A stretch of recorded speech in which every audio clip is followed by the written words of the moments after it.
आदाब, नमस्कार, अस्सलाम वालेकुम। मैं हूं शमशाद अली मसूदी और आप देख रहे हैं लोकतंत्र का पाया। देश भर में नफरत का माहौल है। हिंदूवादी संगठन चर्चा बढ़ाने के लिए, अपनी टीआरपी बढ़ाने के लिए नफरती बयान, नफरती घटनाएं घाट कर अपना आप को आगे बढ़ा रहे हैं। लेकिन अब अधिकारी भी उसी राह पर चल पड़े हैं।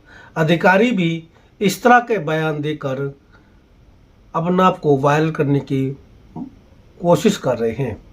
एक ऐसा ही मामला संभल के सीओ यानी डीएसपी डॉक्टर कुलदीप सिंह के सामने आया है। मालूम रहे बृहस्पतिवार यानी जुमेरात को सीओ संभल अमन और शांति के लिए एक बैठक ले रहे थे, जिस पे उन्होंने एक बयान जारी किया, एक वीडियो जारी की, वो भी मुसलमानों को धमकाते हुए कि अगर आपने ईद के दिन नमाज सड़क पर पढ़ी तो आपके खिलाफ मुकदमा दर्ज होकर जेल भेज दिया जाएगा। उन्होंने कहा साथ ही ईरान और इसराइल का युद्ध चल रहा है, लेकिन कुछ लोग ईरान के समर्थन में छाती पीट रहे हैं। यानी ये बताते चले कि मुस्लिम समुदाय के लोग आयतुल्ला खamenei जो ईरान के सुप्रीम लीडर थे, उनका मौत पर अपना गम का इजहार कर रहे थे, वहीं हिंदूवादी संगठन मिठाइयाँ बांट रहे थे। मैं उन डीएसपी साहब से कहना चाहता हूँ, चंद दिन पहले ही संभल में, क्या पूरे हिंदुस्तान में होली का त्यौहार मनाया गया, लेकिन मैं संभल की बात इसलिए कर रहा हूँ, संभल की सड़कों पर होली खेली गई तो वहाँ के डीएसपी साहब ने कितना मुकदमे दर्ज किए। मैं डीएसपी साहब से ये भी पूछना चाहता हूँ कि जब इजराइल की द्वारा जब ईरान पर हमला किया गया और खamenei साहब की डेथ हुई, तो जिन लोगों ने खुशी में मिठाई बांटी तो उनके खिलाफ भी क्या मुकदमे दर्ज किए। यह देश सबका है, सबके लिए हक बराबर है। अगर हिंदू संगठन के लोग, दूसरे धर्म के लोग सड़क पर पूजा कर सकते हैं, सड़क पर अपना त्यौहार मना सकते हैं, कावड़ यात्रा निकाल सकते हैं, तो फिर नमाज क्यों नहीं। और वो भी मुसलमानों को बुलाकर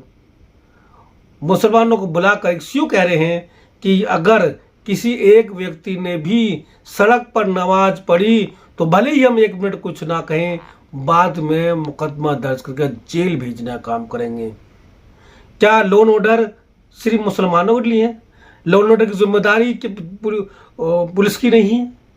यानी 1 मिनट, 2 मिनट, 5 मिनट मुसलमान नमाज नहीं पढ़ सकते और घंटों घंटों लोग होली सड़कों पे खेल सकते हैं।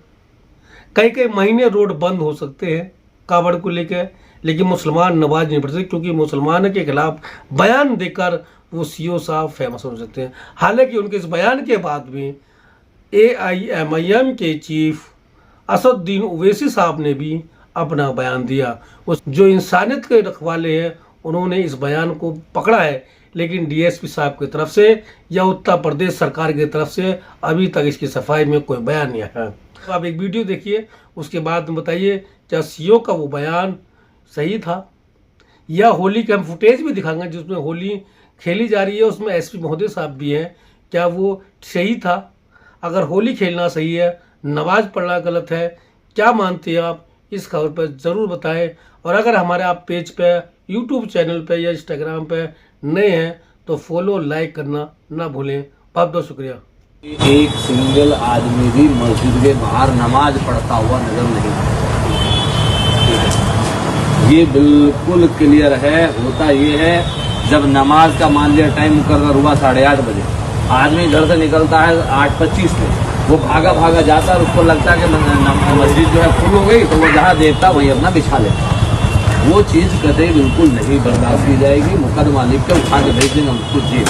भले ही हम उसे 1 मिनट के लिए उसे कुछ ना कहें, लेकिन उसे 1 मिनट के बाद फिर हम उठा के जेल भेज देंगे उसको। फिर रील नहीं बनती, जो रील बनाने के चक्कर में ऐसा काम करेगा फिर हम उसकी रील बना देंगे। तो ये चीज बिल्कुल स्पष्ट रहे। हर आदमी अपने मनोयोग से, आप लोग अपना त्योहार मना रहे हैं, हम मनवा रहे हैं, साथ में खड़े हैं, आपके साथ खड़े हैं बिल्कुल, लेकिन कोई एक आदमी आके सारे सिस्टम को पलीता लगा दे तो वो चीज बर्दाश्त बिल्कुल